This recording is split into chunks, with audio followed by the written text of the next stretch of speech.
fiery horse with the speed of light, a cloud of dust, and a hearty Hi-Yo Silver, the Lone Ranger.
With his faithful Indian companion Tonto, the daring and resourceful masked rider of the plains led the fight for law and order in the early western United States.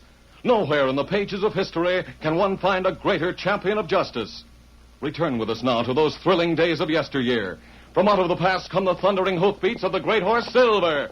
The Lone Ranger rides again. Oh, Silver! Let's go, big fellow! Hi-Yo Silver! Hi!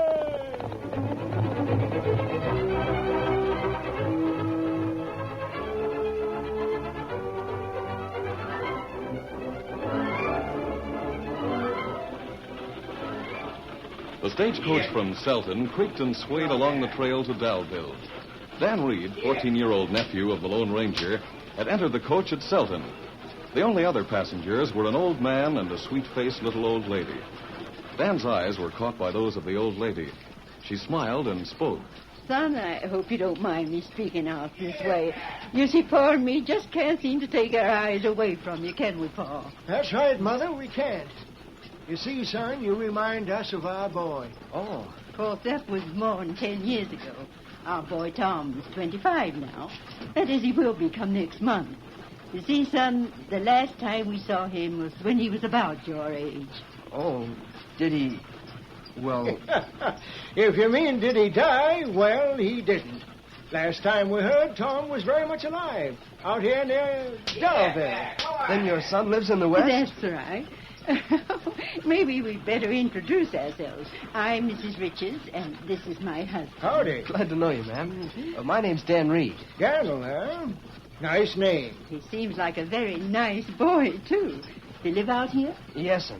For the past few months, I've been living near Dalville with friends. Oh, then you must know Tom. I don't think I do, Mrs. Richards. Now, Daniel, don't tell me that you haven't heard of Tom Richards, who owns the biggest gold mine near Dalville. The name is familiar, sir, but... Well, I've never met him. Oh, but you see, Mother, Daniel has heard of our son. I guess Tom is very well known out this way. Have you come far? All the way from Pennsylvania, Daniel. Tom come out here with his uncle. Sort of ran away from us when he was 15 by persuading his uncle, my older brother, you see, to sneak him into the wagon train one night when they was leaving. Golly. Tom was a good boy, just sort of full of mischief and itching for excitement like all young boys. Did your son finally send for you to come out west? No, he didn't, Daniel. He began writing a few years ago after his uncle died. Seemed he had a chance to buy a mining claim. It was kind of low on finances at the time, so we sent him most of our savings. Golly, sir, I guess you were lucky. If you staked into a claim, it means you got a lot back when your son struck it rich. Well, not exactly, Daniel. You see, Tom's got a big mine now and takes a heap of money to run it. In his last letter a couple of months ago, Tom said he was planning to have us come out to see his mine and stay a while with him. Pa and me decided to take the rest of our savings and come out now to surprise him. Gosh, I hope he's glad to see you.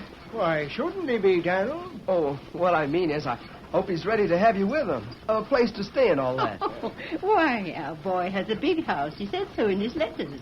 We told all our neighbors about it. Oh. And when we get there, Dan, we want you to come to visit us. It doesn't hurt for a young boy who has his future to make to get to know an influential man like our Tom. Oh, I'm sure he'll like you. Oh, thank you. We'll be in Daleville in a little while. After you get settled, I'll be glad to come and see you. Then we'll consider that a promise. So don't forget. We'll be looking for you, Dan.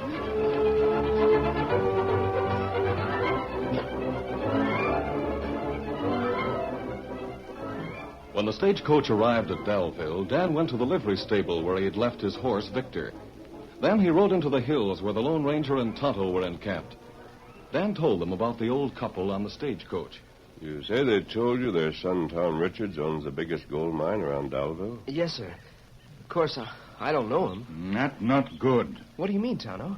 Tonto means, Dan, that isn't true. The only big gold mine here is owned by Mr. Stacy, the banker.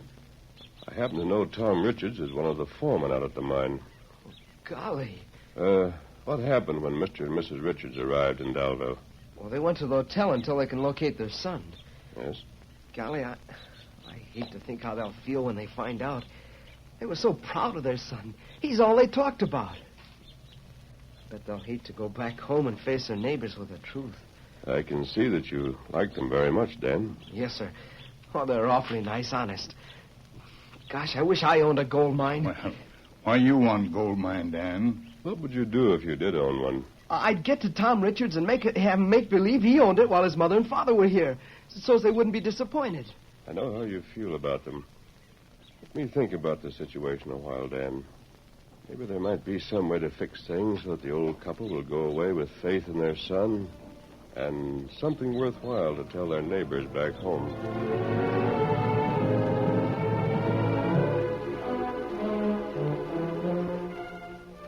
That afternoon, Tonto went to town for supplies. As he left the general store and with his arms full of bundles, a great deal of excitement broke loose down the street. Easy, Scout. Easy, fella. Something happened at bank.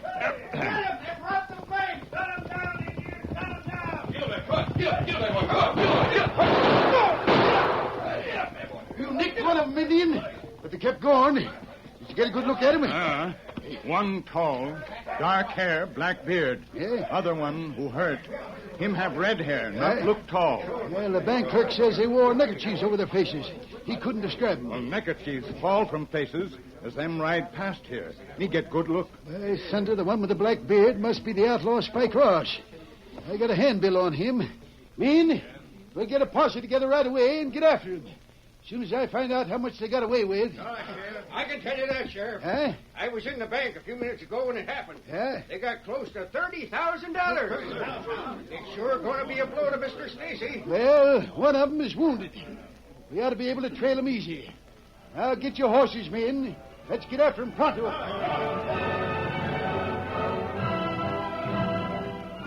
Returning to camp, Tonto told the Lone Ranger and Dan what had happened. It took clever men with plenty of nerve to rob that bank in broad daylight, Tonto. Me tell Sheriff what men look like.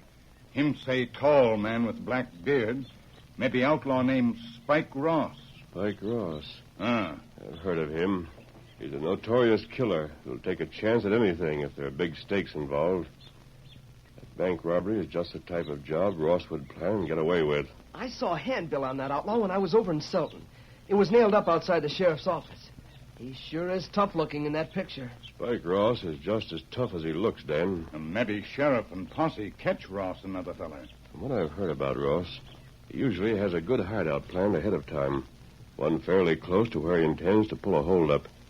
He's given many a posse the slip, Tonto. Gosh. That's not good. We'll ride out and try to pick up the trail of those two outlaws. Hate to see them get away. You can wait here in camp for us, Dan. Come on, Tonto, we get the horses. Me get horses, Kemosabe. I was wondering, sir. Well, Dan, what were you wondering? I thought maybe it might be a good idea if I rode over to the mine and told Tom Richards that his mother and father are at the hotel in town. Perhaps that would be a good idea. Try to make it over there and back before dark, Dan. Yes, sir. Here, Silver. Go. Good enough. We'll see you later, Dan. Easy, big fella. Easy, Scout. Easy, fella. Come on, Silver. Come on, Scout.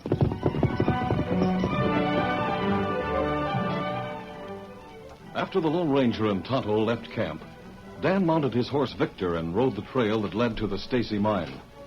A short time later, Dan came to a point in the trail where it followed the course of the Trinity River for a short distance. Suddenly, Dan's attention was attracted to two riders some distance ahead who were heading up the riverbank toward the trail. Dan drew rein. Ho, Victor, ho. Golly, those two men were riding downstream in the shallow water near the bank. That means they didn't want to leave any trail. Easy, Victor. Steady, boy. They might hear you. I wonder if one of them has a bandage on his head. I can see it from here. I bet those are the two outlaws who held up the bank in Delville. Victor, we'll follow them and see where they go. Then we'll go get help. Come on, Victor.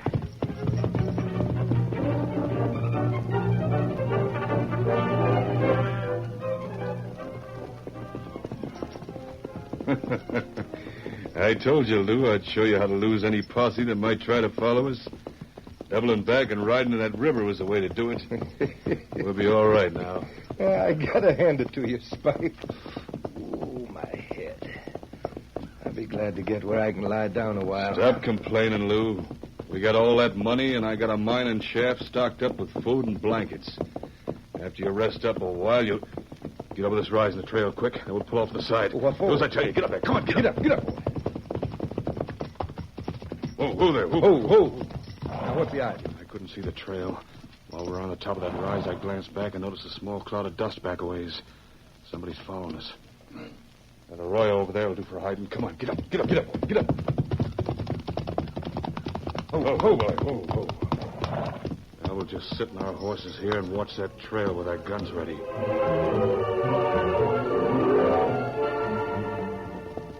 Not long afterwards, Dan Reed rode over the rise in the trail from which Spike Ross, the outlaw, had spotted the cloud of dust behind them. Seeing a long stretch of trail ahead, Dan reined Victor to a walk. Easy, Victor, easy. That's funny. Lost sight of them entirely now. I can see their tracks along here. But they must have turned off someplace. Steady, boy, easy. I wonder what makes you so skittish all of a sudden. I guess maybe a... Oh, Victor, boy. Yes, they did turn off to the left, right at this point. Well, we'll turn off, too. Come on, Victor.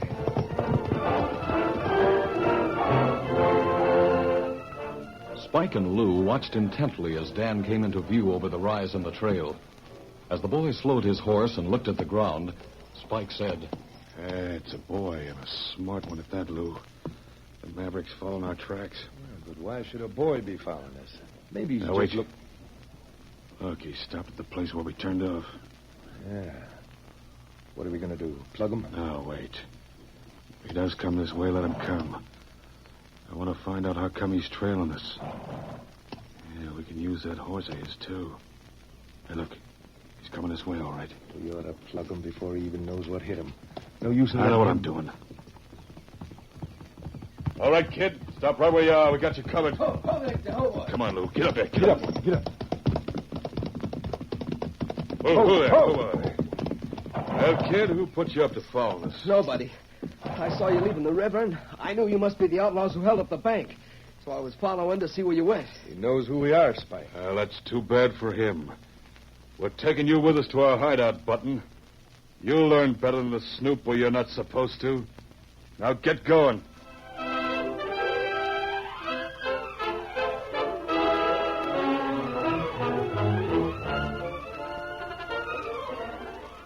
The curtain falls on the first act of our Lone Ranger story. Before the next exciting scenes, please permit us to pause for just a few moments.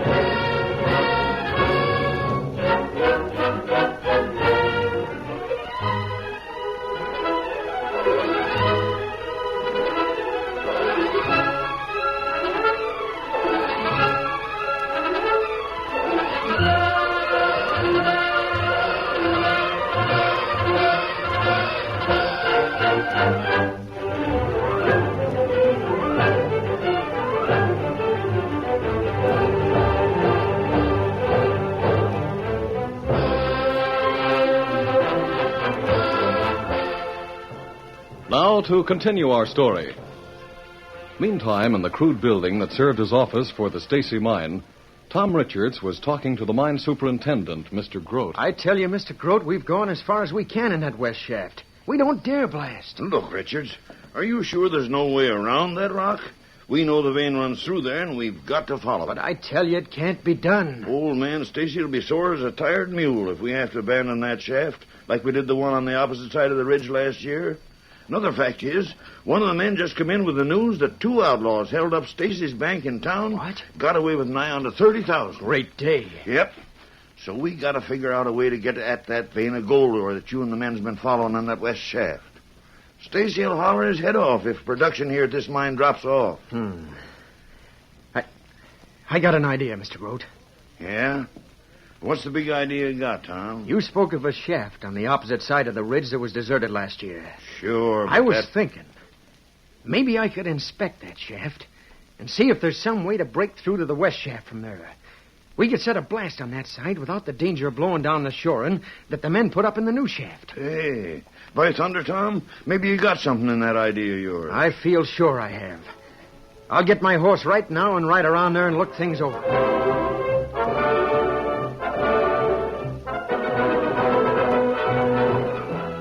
Spike and Lou, the 2 outlaws, took Dan Reed into the deserted mine shaft, which they had furnished with supplies and bedding. They tied Dan hand and foot and put him on a blanket back in the shaft. There. Yeah, there, Button. Guess you won't get loose from them cords very easy. Yeah, we'll keep him here with us till we're ready to pull stakes. Then we'll take him along for a distance till we're out of this territory. Then we can fill him with lead and leave him someplace. Well, if he could pick up our trail so easy, maybe others can, too. Don't be so skittish. The boy just hit on our trail by accident. He saw us leave the river. My friends will find your trail sooner or later. You just wait and see. Sure. Like you say, we'll just wait and see.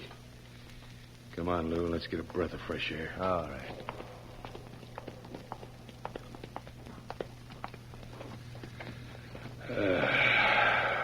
That air sure feels good.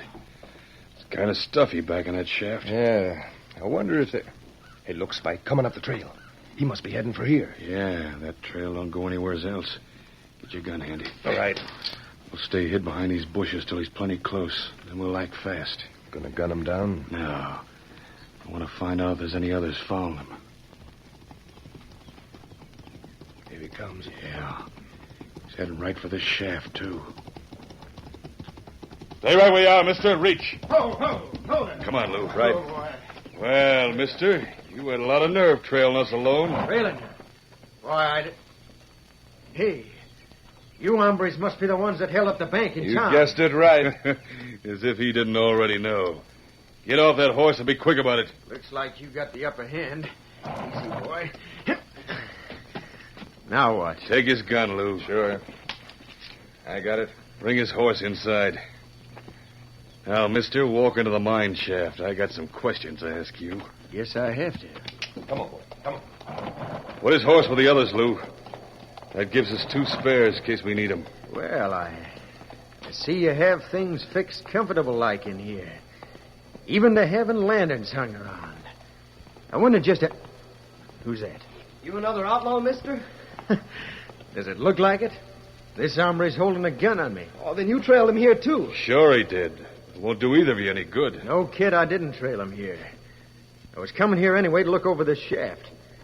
I'm from the mine across the ridge. Then you must know Tom Richards. That's a hot one. I am Tom Richards. But who are you? Why'd you ask me if I were I'm Tom? Dan Reed. I was coming to the mine to tell you your mother and father are in town at the hotel. Well, this is turning out to be quite a nice little get-together, huh? Oh, wait a minute, mister.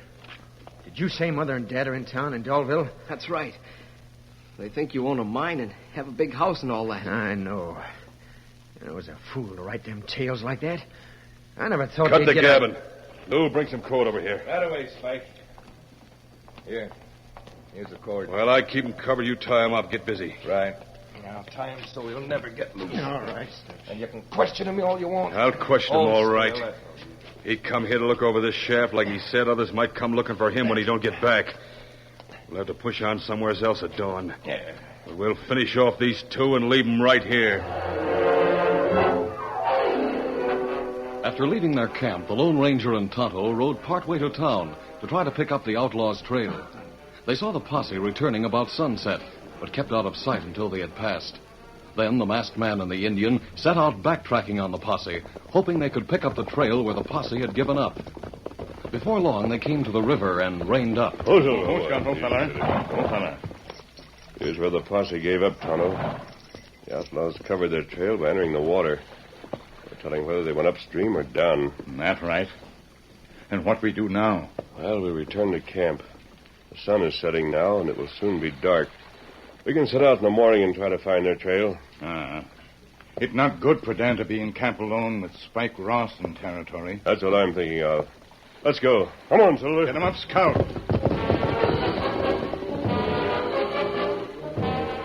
Darkness had fallen by the time Spike finished questioning Tom Richards, who was bound hand and foot and who lay on a blanket near Dan Reed. Tom finally convinced Spike that he had come there to inspect the deserted shaft, and Spike had come to a decision.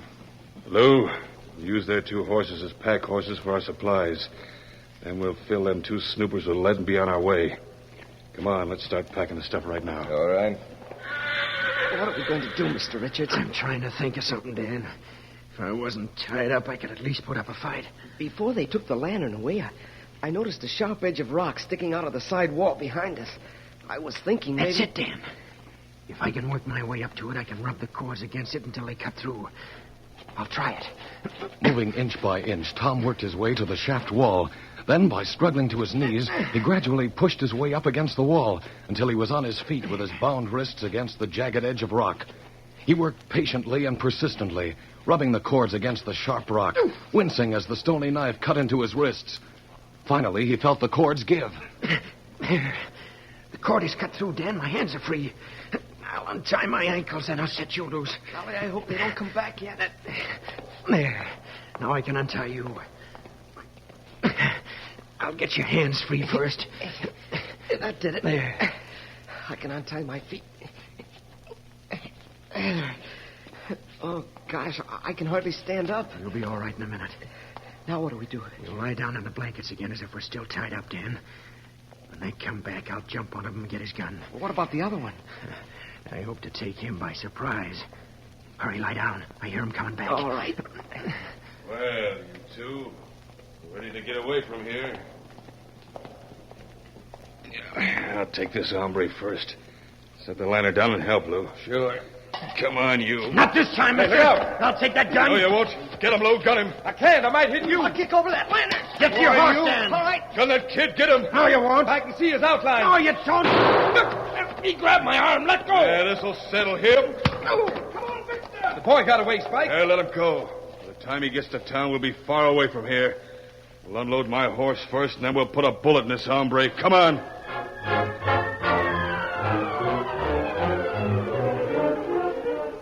After escaping from the outlaws, Dan headed for the nearest help he could think of, the men at the mine just around the ridge. Meantime, the Lone Ranger and Tonto reined up at their camp. Tonto, the camp is deserted. Dan isn't here. That's strange. It's dark, and him promised to get back before sunset. Yes, I know. Dan always keeps his promises. I don't like this, Tonto. We'll ride over to the Stacy mine and find out where he is. Not good. Let's go. Come on, Silver. Get him up, Scout.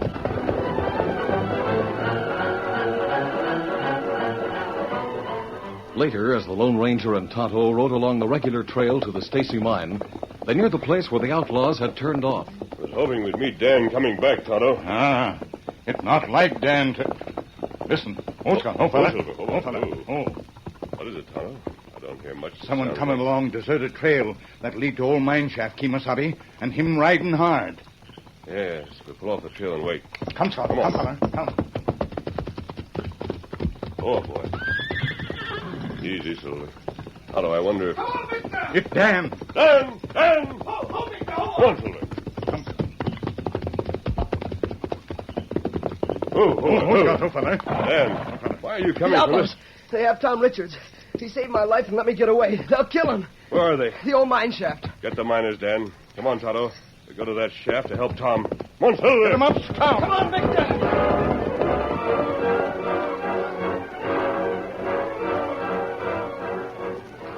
I guess we're all set to leave now, Lou. And the sooner the better. Now we'll settle things with that snooping hombre. Come on.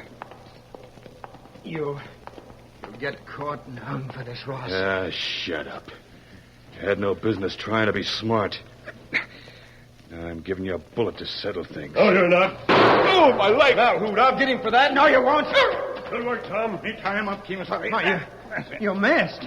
And you must be one of them. Oh, you're wrong about that. I'm a friend of Dan's. Dan, come with miners. There's one of them masked. We got you covered, mister. That's my friend. He saved me. I was at the mine when this boy came there. He told us what you did, Richards. He saved my life and helped catch the outlaws. Tom Richards is a brave man, Mr. Stacy. He deserves a reward for what he's done. Grove told me of your idea to reach that vein, Tom. I think it'll work, too. Seems like you saved me money all around. He sure did. Tom, I suppose Dan told you about your parents. Yes, I can't face them after the stories I wrote about owning a mine and all. Dan told me about them, too. We'll take him to my house in town. And as for you owning a mine, well, I need a smart young fellow like you for a junior partner. What do you say? My gosh, that's wonderful. I guess we'll leave now. Come on, Dan. Otto. Gosh, Mr. Stacy, that'll fix things with my folks all right, but honest, that masked man really caught the outlaws. I don't know who he is. I found out who he is, son. You see, he's the Lone Ranger.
This is a product of the Lone Ranger Incorporated, created and produced by George W. Trendle, directed by Charles D. Livingston, and edited by Fran Stryker.